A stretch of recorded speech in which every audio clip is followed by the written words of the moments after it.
Terima kasih Tuhan Yesus. Kami terus membutuhkan Engkau di setiap langkah kehidupan kami Tuhan. Kita percaya bahwa Tuhan hanya sejauh doa. Terima kasih Tuhan Yesus.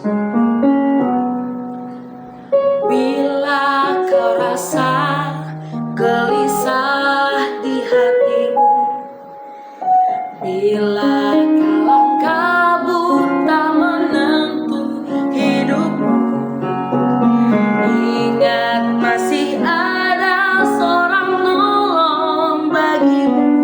Yesus tak pernah jauh darimu. Bila cobaan menggodai hatimu, bila sengsara menimpa keadaanmu, ingat Yesus takkan pernah jauh darimu. Dia selalu pedulikan kamu. Berseru, berseru, memanggil namanya, berdoa, Dia akan segera menghampiri dirimu. Percaya, Dia tak jauh darimu. Dia hanya sejauh doa. Bila cobaan menggodai hati kita, bila cobaan menggodai hatimu, bila sengsara menimpa keadaan, sengsara menimpa keadaan, ingat Yesus takkan pernah jauh dari kita. Ingat Yesus takkan pernah jauh darimu. Dia selalu pedulikan kamu. Berseru, berseru, memanggil namanya, berdoa, Dia akan segera menghampiri dirimu. Percaya, Dia tak jauh darimu. Dia hanya sejauh doa. Berseru, memanggil, berseru, memanggil namanya, berdoa, Dia akan segera menghampiri dirimu. Percaya, Yesus tak jauh darimu. Dia hanya sejauh doa. Dia hanya sejauh doa. Yesus hanya sejauh doa. Terima kasih Tuhan Yesus. Kami percaya Engkau hanya sejauh doa, karena Engkau selalu dekat dengan kami Tuhan. Terima kasih Tuhan untuk penyertaan-Mu yang begitu sempurna. Tuhan terus memberikan kekuatan kepada kami. Tuhan terus memberikan pengharapan yang baru terhadap kami. Terima kasih ya Tuhan. Saat ini kami mendengarkan suara-Mu, berbicara atas setiap kami Tuhan. Ajar kami memahami dan mengerti, sehingga kami boleh menjadi pelaku firman Tuhan. Dalam nama Tuhan Yesus kami berdoa dan mengucap syukur. Haleluya. Amin. Shalom Bapak Ibu dan Saudara-saudari, kita berjumpa kembali di dalam Perenungan Intim dengan Allah, yang pada kesempatan ini akan membahas mengenai belas kasihan dan pengampunan Allah. Firman Tuhan yang akan kita pelajari bersama terdapat pada Lukas 6, ayatnya yang ke-27 sampai dengan 36. Berikut adalah firman Tuhan di dalam Lukas 6 ayatnya yang ke-27 sampai dengan 36. Kasihilah musuhmu. Tetapi kepada kamu yang mendengarkan aku berkata, kasihilah musuhmu, berbuatlah baik kepada orang yang membenci kamu, mintalah berkat bagi orang yang mengutuk kamu, berdoalah bagi orang yang mencaci kamu. Barang siapa menampar pipimu yang satu, berikanlah juga kepadanya pipimu yang lain.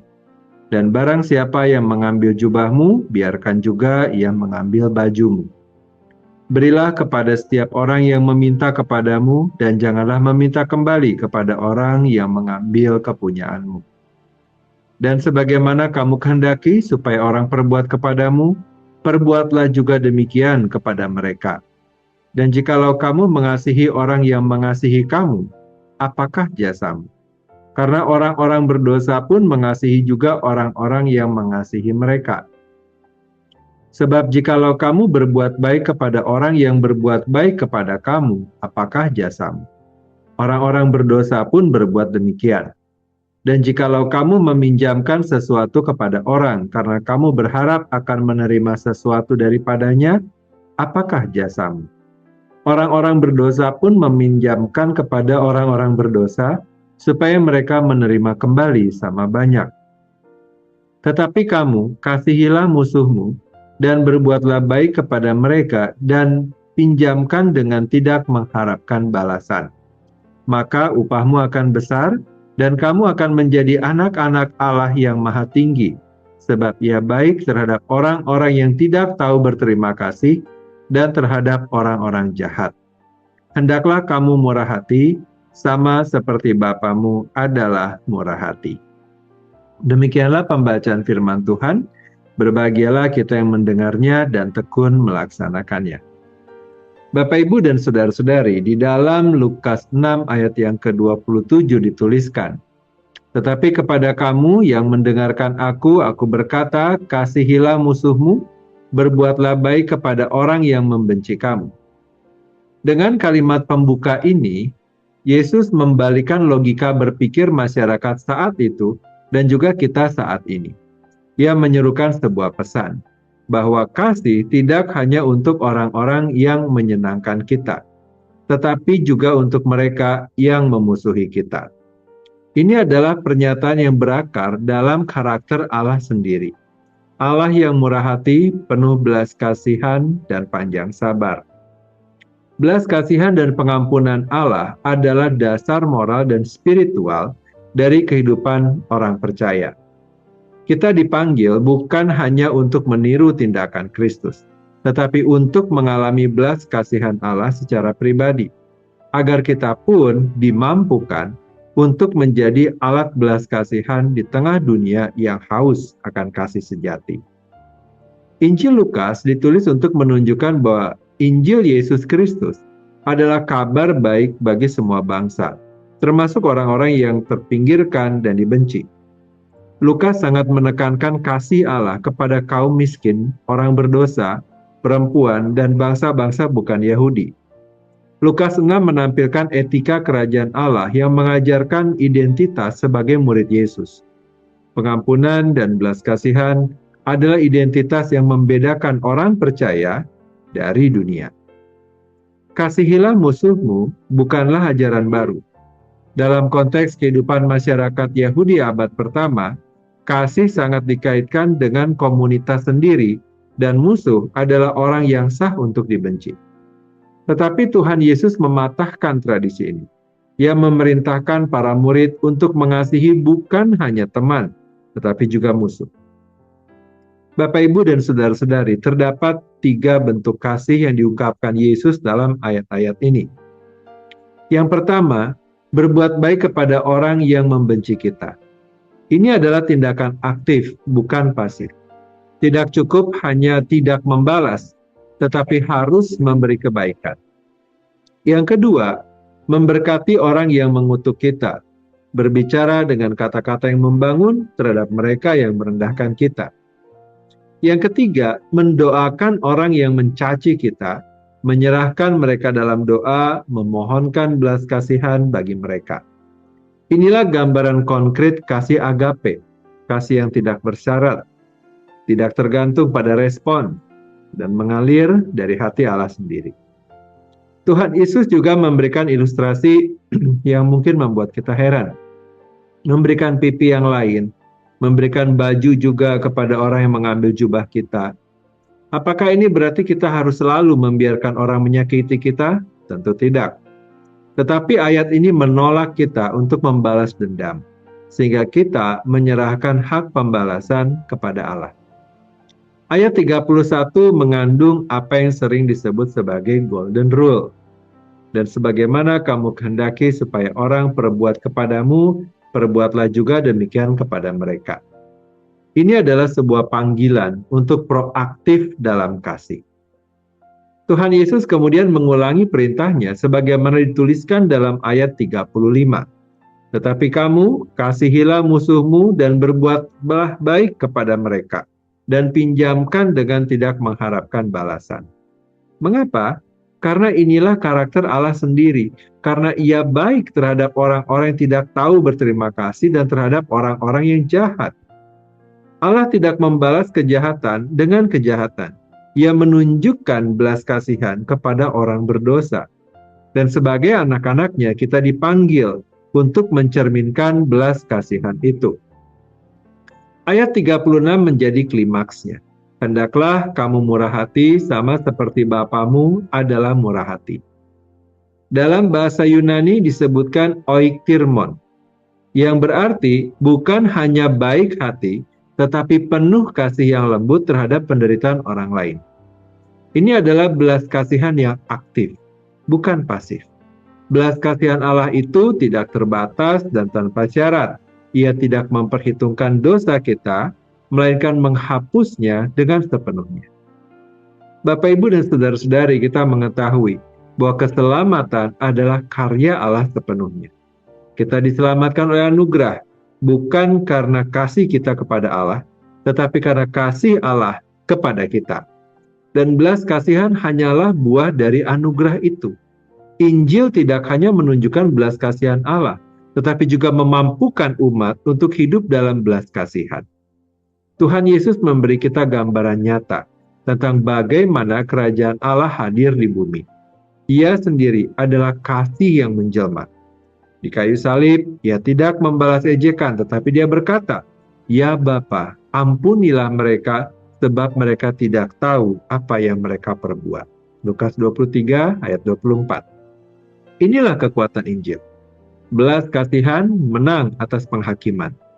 Kita yang telah mengalami kasih Allah, kini dipanggil untuk menjadi pembawa belas kasihan di dunia yang haus akan kasih sejati.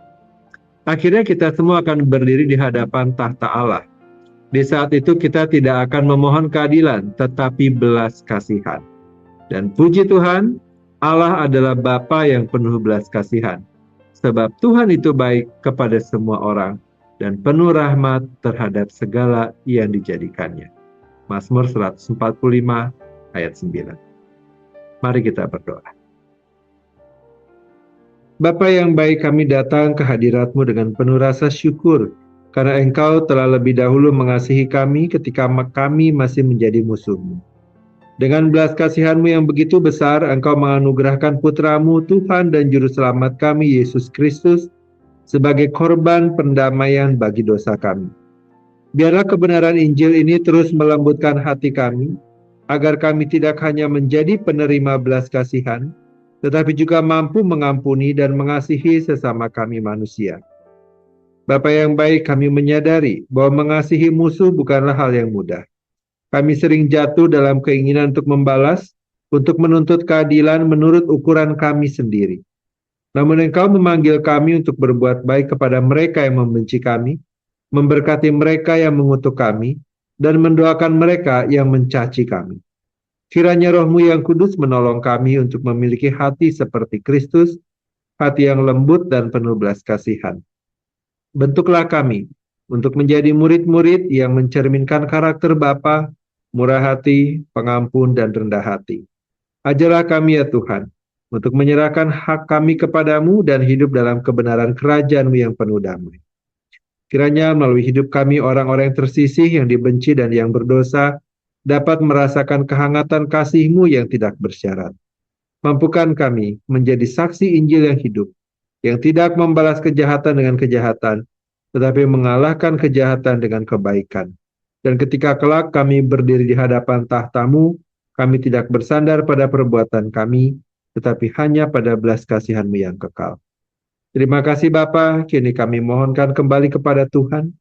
Kiranya Engkau memberkati kami dengan segala kebaikan dari Allah Bapa, cinta kasih dari Tuhan Yesus Kristus, serta persekutuan dengan Allah Roh Kudus yang menyertai kami, sampai kedatangan Tuhan yang kedua kali menjemput setiap kami yang percaya. Terima kasih Bapa, dalam nama Tuhan Yesus kami berdoa. Amin. Demikianlah pembacaan firman Tuhan dan perenungan intim dengan Allah pada kesempatan ini. Sampai bertemu kembali di dalam perenungan intim dengan Allah berikutnya. Tuhan Yesus memberkati.